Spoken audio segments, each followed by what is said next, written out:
साथियों नमस्कार। हमारे YouTube चैनल में आपका स्वागत है।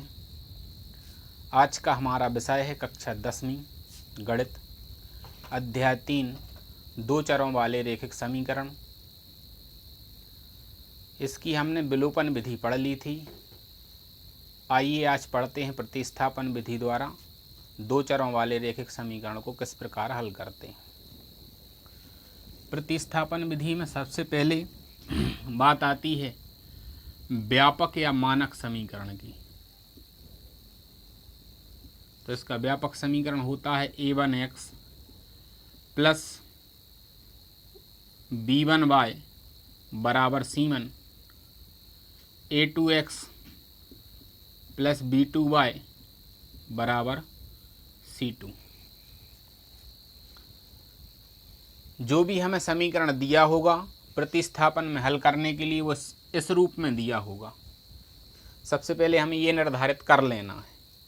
अगर इस रूप में नहीं दिया है तो हम इसको इस रूप में बना लेते हैं। आइए एक उदाहरण की सहायता से प्रतिस्थापन विधि को हल करते हैं। एक एग्जाम्पल है x माइनस वाई बराबर 2 समीकरण 1 और 2x प्लस वाई बराबर 13 समीकरण 2। जैसा कि प्रतिस्थापन विधि का नाम है, इसमें दो शब्द हैं, एक प्रति है और दूसरा है स्थापन।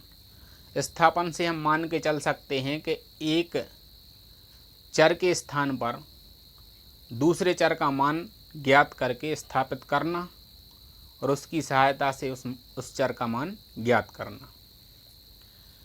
अब पहली बात आती है कि इन दोनों समीकरण में से कौन सा समीकरण लिया जाए और किस चर का मान ज्ञात किया जाए। तो सबसे पहला काम हमारा होता है कि पहले और दूसरे समीकरण में जो भी समीकरण सिंपल है, सरल है, उसको हम लेंगे। अब सरल का मूल्यांकन या सरल को किस प्रकार से देखा जाए, तो यहाँ पे आप देख रहे हो पहला समीकरण ऐसा है जिसमें ना x चर का गुणांक ना y चर का गुणांक है। दूसरा समीकरण ऐसा है जिसमें x चर का गुणांक है, y का नहीं। पहला समीकरण एक दृष्टिकोण से, गुणांकों के दृष्टिकोण से सिंपल है और उसमें माइनस का चिन्ह है। अगर माइनस का चिन्ह यहाँ पर है y का और y का पक्षांतर करके हम x का मान ज्ञात कर लेते हैं तो माइनस वाली समस्या वो हमेशा के लिए ख़त्म हो जाएगी और आगे चल के हमें हल करने में कोई परेशानी नहीं होगी। इस प्रकार से हमने जो तय किया है वो समीकरण 1 लेना। समीकरण 1 से समीकरण 1 है x माइनस वाई बराबर 2। यहाँ से हम माइनस वाई का पक्षांतर करेंगे। माइनस वाई का पक्षांतर करने से ये फ़ायदा होगा कि फिर माइनस चिन्ह कहीं बचेगा नहीं और हल करने में कहीं असुविधा नहीं होगी। तो यहाँ से हमने पक्षांतर किया y का, तो ये y का माइनस का था, पक्षांतर होकर प्लस का हो जाएगा। यहाँ पर लिख देंगे पक्षांतर करने पर। ये जो x बराबर हमारे सामने एक मान लिखा है, इसको हम समीकरण 3 मान लेंगे और इस x के मान को हम समीकरण 2 में रखेंगे। 2 में इसलिए रखेंगे क्योंकि यह मान हमने समीकरण 1 से ज्ञात किया है। अगर हम 2 से ज्ञात कर रहे होते तो समीकरण 1 में रखते। तो अभी हमें कौन से समीकरण में रखना है? 2 में। यहाँ लिखेंगे x का मान समीकरण 2 में रखने पर। समीकरण 2 है 2x प्लस वाई बराबर 13 है। मान रख दें x का, ये पूरा मान x का है तो 2 इंटू x का मान है 2 धन y कोष्टक बंद प्लस y बराबर 13 है। 2 का इस कोष्टक के अंदर गुणा कर दें, 2 का 2 में गुणा करेंगे तो आएगा 4, 2 का y में करेंगे तो 2y प्लस का y पहले से है बराबर में 13। यहाँ पर हम देख रहे हैं y और y सजातीय राशियाँ हैं, दोनों धन की हैं, तो इनको जोड़ लेंगे तो ये हो जाएगा y 4 प्लस 2 और 1 3y बराबर 13। अब अचर राशि उसका पक्षांतर कर दें। 3/, अचर क्या है 4, उसका पक्षांतर कर दें तो उस तरफ जाएगा तो ये माइनस का हो जाएगा। 3/, बराबर 13 में से 4 घटाएंगे 9 आएगा। बाय का गुणांक हटा दें, गुणांक हटेगा तो सामने वाली संख्या के भाग में जाएगा। बाय बराबर 9 में 3 से भाग देंगे तो 3 बार भाग जाएगा। ये हमारा बाय का मान ज्ञात हुआ। अब हमें पुनः x का मान ज्ञात करना है, क्योंकि x का मान अभी ज्ञात नहीं है।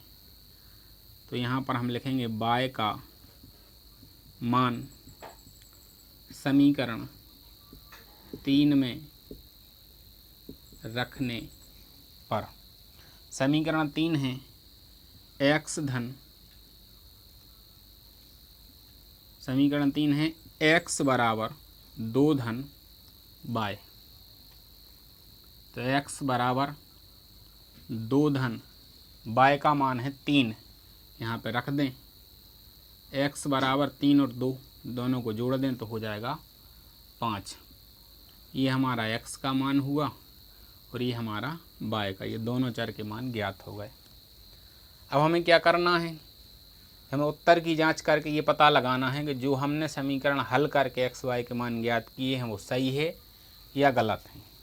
तो हम समीकरण 1 या समीकरण 2 दोनों में से किसी एक समीकरण में मान रख के हल करके यह जांच कर लेंगे। सबसे पहले हम समीकरण 1 लेते हैं, x माइनस बाय बराबर 2। x का मान कितना है 5, x के स्थान पर रखा, y का मान है 3, y के स्थान पर रखा, हल किया। 5 में से 3 घटाए तो 2 बचे, बराबर आ गया 2। पहले समीकरण को यह सत्यापित करता है। ठीक उसी प्रकार दूसरा ले लें, 2x प्लस वाई बराबर 13। 2 इंटू एक्स का मान कितना है 5, प्लस वाई का मान कितना है 3, बराबर 13। 5 दूनी 10 प्लस 3 बराबर 13। इन दोनों को जोड़ दिया तो हो गया 13 बराबर 13। इस प्रकार से हमने दोनों का सत्यापन कर लिया। साथियों, चैनल को सब्सक्राइब करें, वीडियो को अधिक से अधिक लाइक करें, शेयर करें, कमेंट करें। धन्यवाद।